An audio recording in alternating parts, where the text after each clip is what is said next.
السلام علیکم ویورز، میرا نام عطاء الرحمان اور آپ دیکھ رہے ہیں عطاء بخاری یوٹیوب چینل۔ امریکہ سے سرفراز صاحب نے سوال کیا ہے کہ قرآن کریم میں جرائم کی سزاؤں سے متعلق کیا حکم دیتا ہے قرآن کریم، تو اس کے اوپر ہم بات کریں گے اس ویڈیو میں۔ یہ سوال بڑا ہی اہم ہے اور ایک دور میں تو آپ کو پتہ ہے کہ بڑی بدنامی ہوئی مسلمانوں کی پوری دنیا میں، جب ایک ڈکٹیٹر کا جو اس نے شرعی سزاؤں کے نام کے اوپر جو کوڑے مروانے کا اور اس طرح کی جو چیزیں کی تھیں، وہیں سے یہ شدت پسندی کا آغاز ہوا مسلمانوں کے ہاں۔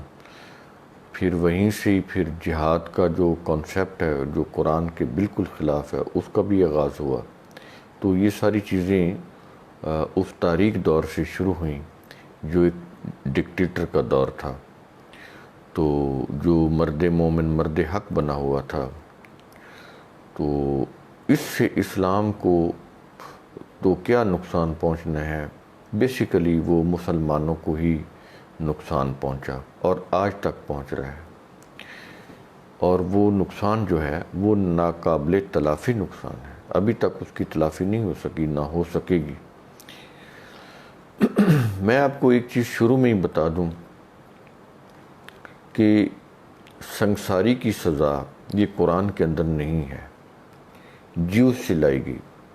جیوز نے اپنی شریعت کے، انہوں نے جو ان کے مذہبی پیشواؤں نے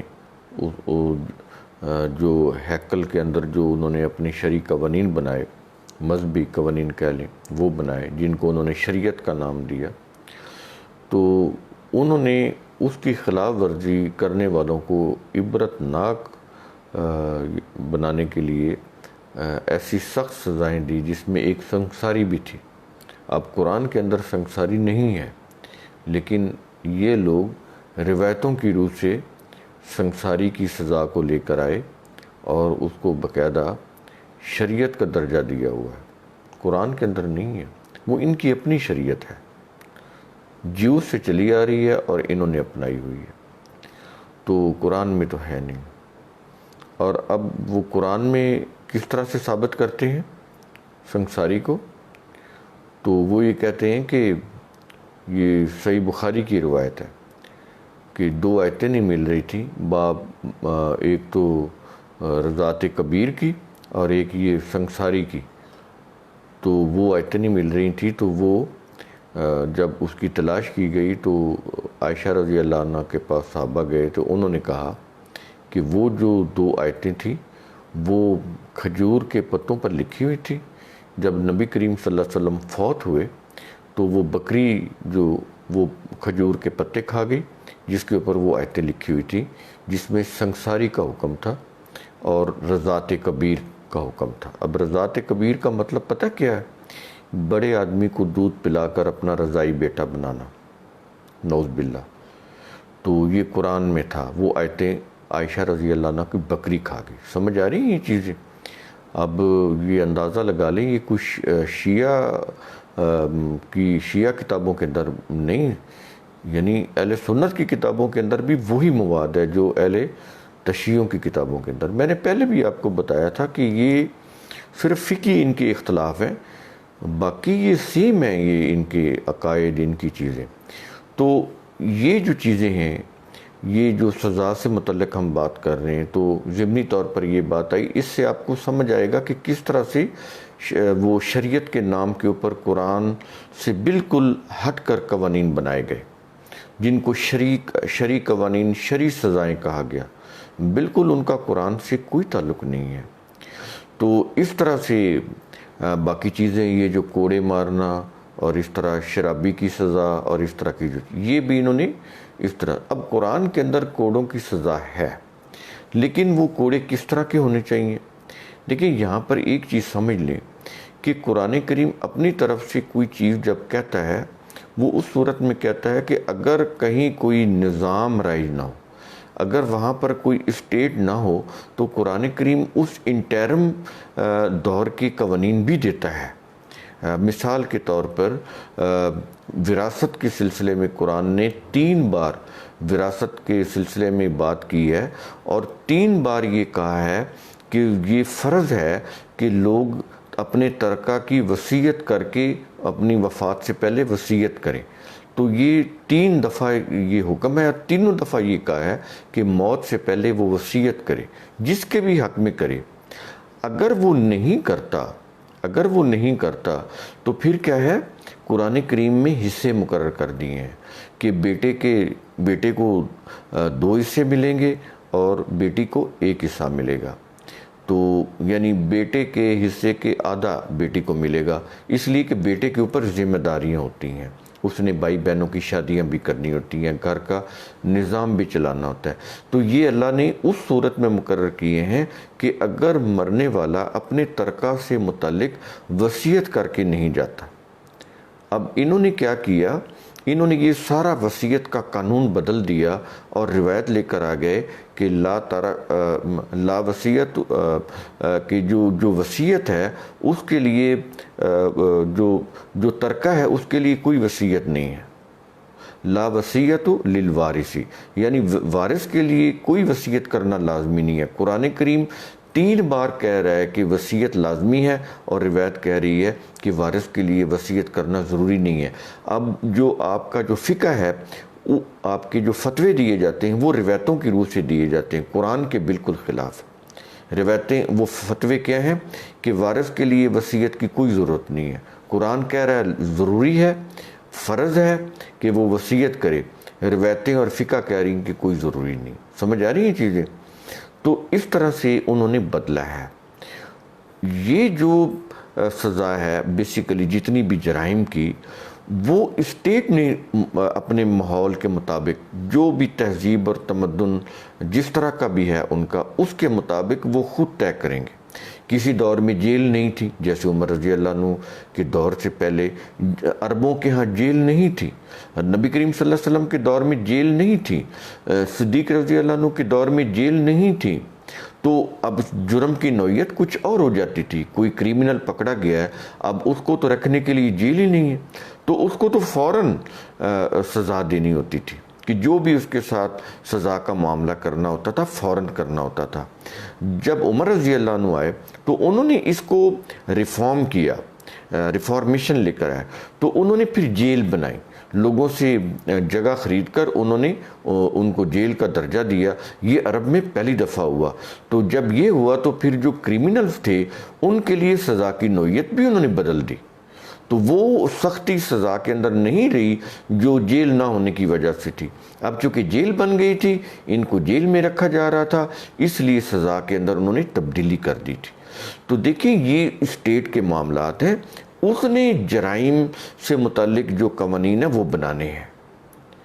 یہ چیز سمجھ آئے گی کیا ہے؟ انسانوں نے فیصلہ کرنا ہے کہ اس جرائم کی جو فلاں فلاں جرم کی انہوں نے کیا کیا سزائیں مقرر کرنی، یہ انسانوں نے بنانی ہے۔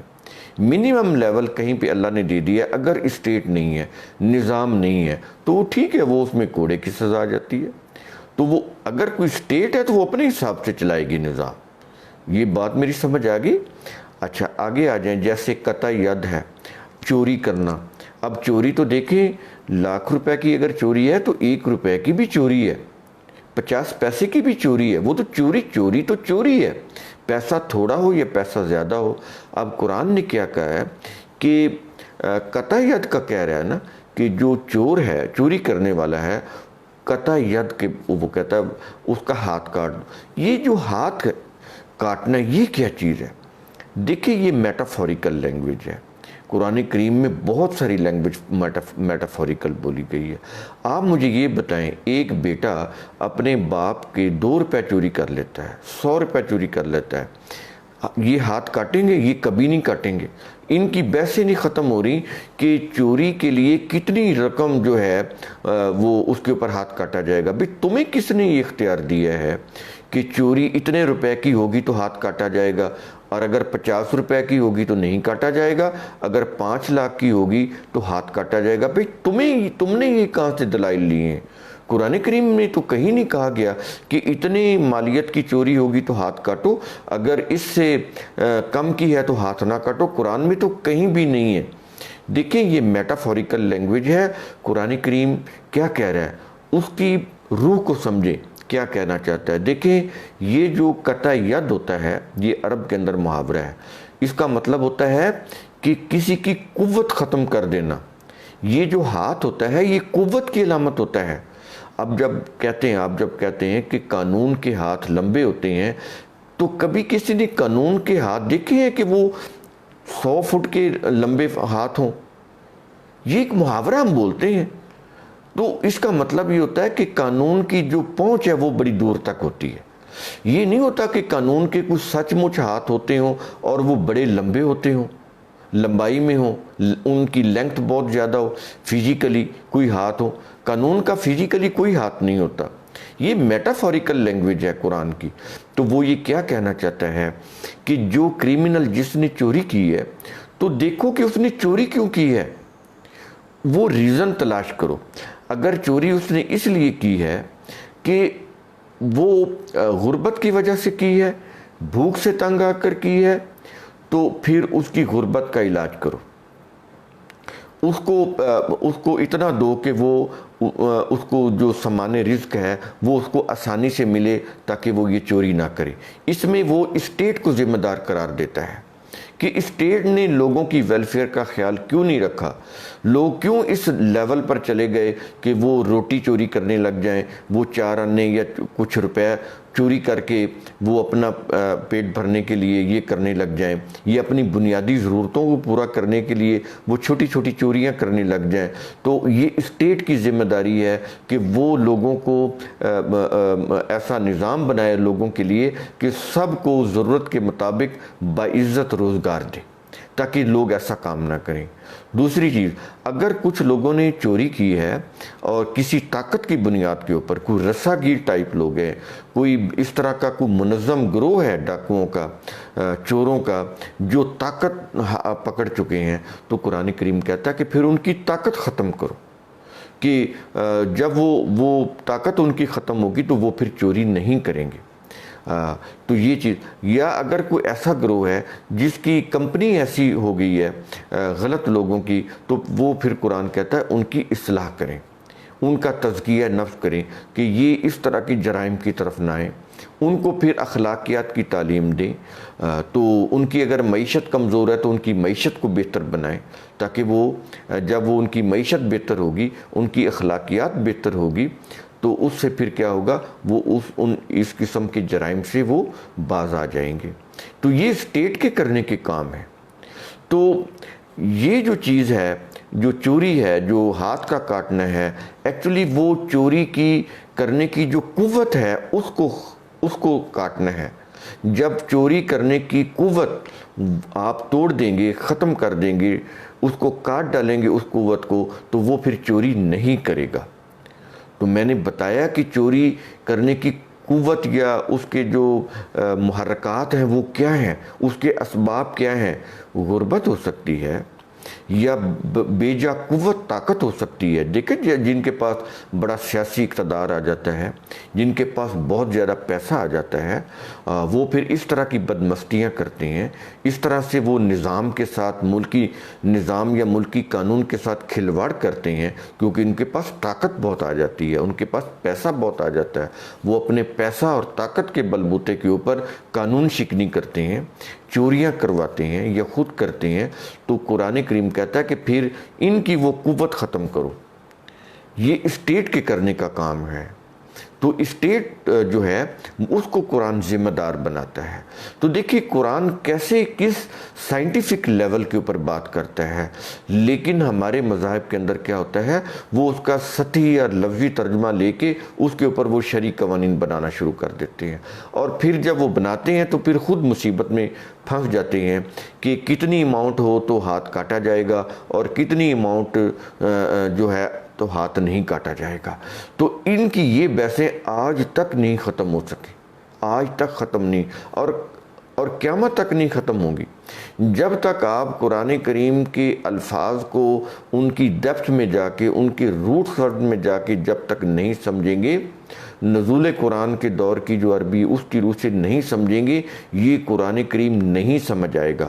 اس کے لیے آپ کو ایک تو جو کوگنیٹو پروسیس ہے لینگویج سیکھنے کا وہ بھی ضروری ہے، اس کے ساتھ آپ کو مذہب بھی اپنا چھوڑنا پڑے گا، آپ کو اپنا مسلک بھی چھوڑنا پڑے گا، آپ کو اپنے عقائد بھی چھوڑنے پڑیں گے۔ اس کو قرآن جو ہے وہ تطہیر کا عمل بولتا ہے، پاکیزگی کا، پیوریفیکیشن کا، مینٹل پیوریفیکیشن۔ جب یہ مینٹل پیوریفیکیشن ہوگی، یعنی تمام مذاہب اور مسالک اور عقائد ذہنوں سے آپ نکالیں گے، یہ جب پیوریفیکیشن کا عمل کریں گے تو پھر قرآن سمجھ آئے گا۔ اگر وہ مسالک وہ اندر ہیں ذہن کے اندر، تو آپ کہیں کہ ہمیں قرآن سمجھ آ جائے تو نہیں آئے گا، پھر وہ مذہب کی چیزیں ہوں گی، پھر وہی چیز۔ اسی طرح جیسے میں نے آپ کو بتایا چوری کے ہاتھ کاٹنے کا، یہ قرآن کریم کے ان آیات کو بڑی ڈیپتھ کے ساتھ سمجھنے کی ضرورت ہے۔ تو اس طرح سطحی چیزیں دیکھ کر وہ جو قوانین انہوں نے شریعت کے نام پر بنائے، وہ قرآن کے خلاف ہے، بالکل قرآن کے خلاف ہے۔ تو امید ہے میرا یہ ویڈیو آپ کو قرآن کریم کا اصول ثم تفکروا اس کی روح سے سوچنے سمجھنے کی ترغیب دلائے گا۔ شکریہ۔